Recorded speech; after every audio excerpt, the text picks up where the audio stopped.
Hello everyone. In this video I will show you how to fix the GCash Android 4.4 unsupported error.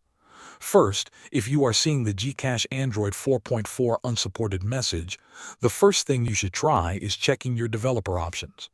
Pick up your phone and go to the Settings app. Once you open Settings, look for the search bar at the top. Type the words Developer Option. If Developer Options appear in the list, tap on it. Make sure developer options are turned off. Sometimes having this option enabled can cause apps like GCash to stop working normally. If the problem is still happening, you can move on to the next step. Go back to the Settings app and search for Apps or Manage Apps. Tap on it to see all the apps installed on your phone. Scroll until you find GCash and open it. Inside the app settings, look for Storage. Tap Storage, and you will see two buttons called Clear Cache and Clear Data. First tap Clear Cache, then tap Clear Data. This removes old files that may be causing errors.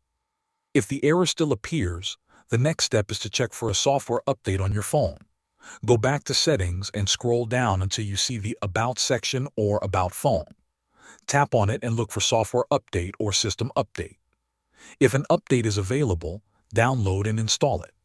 Updating your phone can fix many issues because it gives your device newer features and better support for apps. If you have tried all these steps and the error still shows up, it means your device is too old to run GCash. Android 4.4 is no longer supported by many apps. In this case, the only solution is to move to a device with a higher Android version. Thanks for watching.